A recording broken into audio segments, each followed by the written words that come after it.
Russia's highly anticipated summer offensive in 2025, codenamed Summer Storm, has spectacularly collapsed, leaving the Russian military in a strategic and humanitarian quagmire of its own making.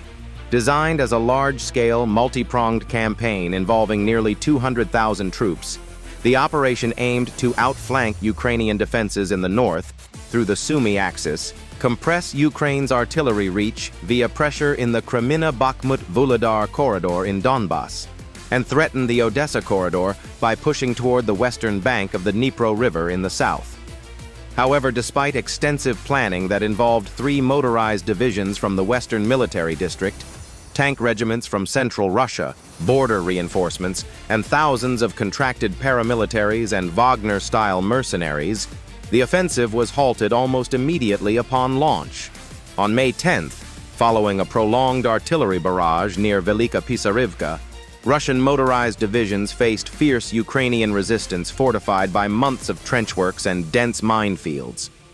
Satellite thermal imaging confirmed over 200 armored vehicle losses in the first 5 days alone, with forward movement stalling at less than 2 kilometers.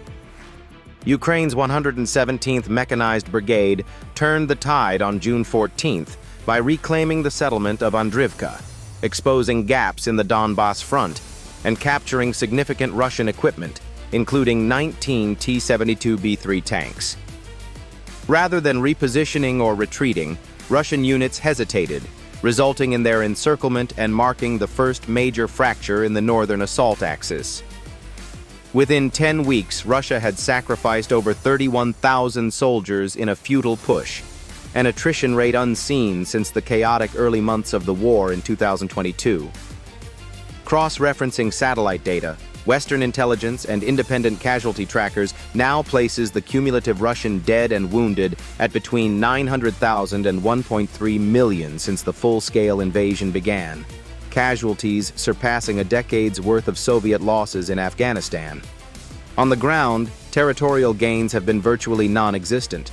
Russia has earned an average of just 0.38 kilometers per soldier lost, meaning that at the current rate, it would take nearly 9 decades to fully control Ukraine.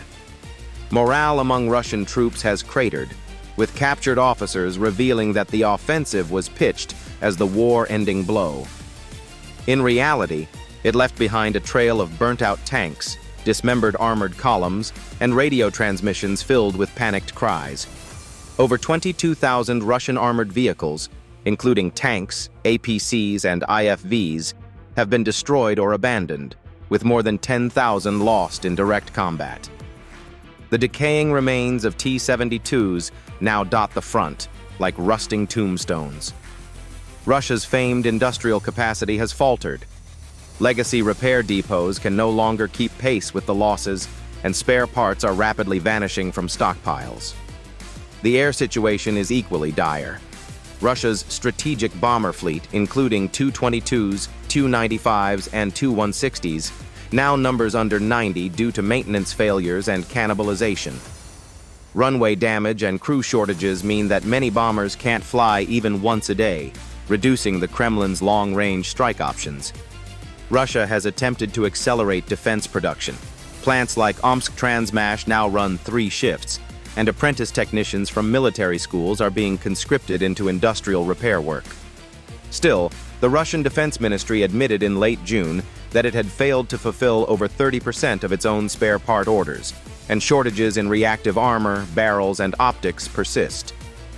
Meanwhile, Ukraine's long-arm strategy, small continuous precision strikes against rear-echelon Russian supply depots, oil terminals, and rail hubs, has yielded disproportionate success. Between April and June alone, Ukraine executed 244 long-range strikes, including 32 kamikaze drone swarms, 23 Storm Shadow cruise missile attacks, and 10 Neptune land-based strikes. Fires at the Voronezh oil terminal, an explosion at a Belgorod depot, and a radar calibration lab destroyed in Tula all underscore the strategic reach Ukraine now enjoys. Their drone production program has flourished independently of Western sanctions due to modular 3D-printed designs and cost-effective electronics. Ukrainian kamikaze drones cost as little as $40,000, $50,000 in total, yet regularly destroy assets worth millions.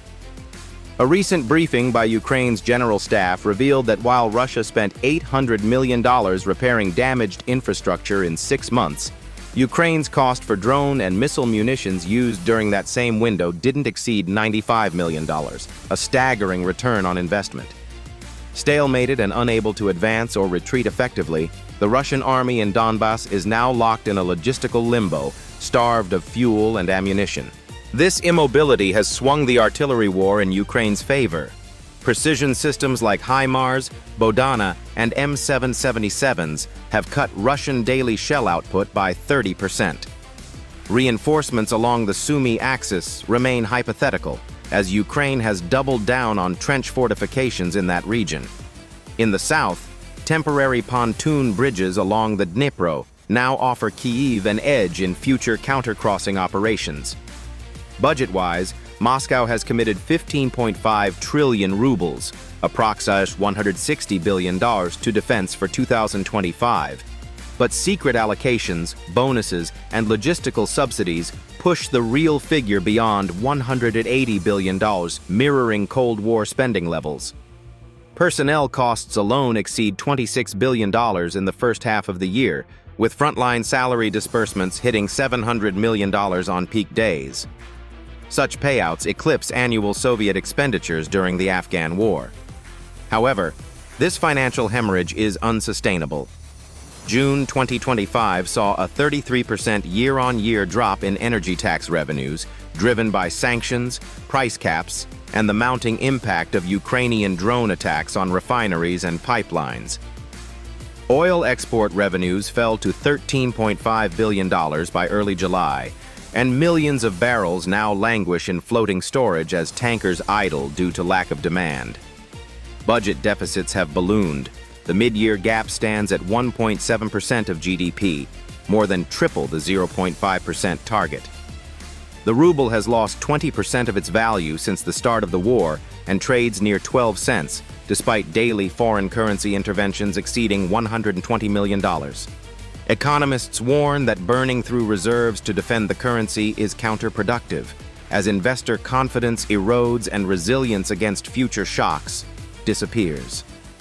Kremlin censors have tried to obscure the scope of the failed offensive, but funerals, leaked documents, and grassroots media accounts have revealed the devastating truth.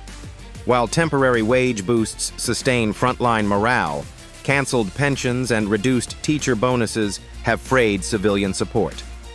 On the battlefield, Russia's short-range air defenses are failing to keep pace.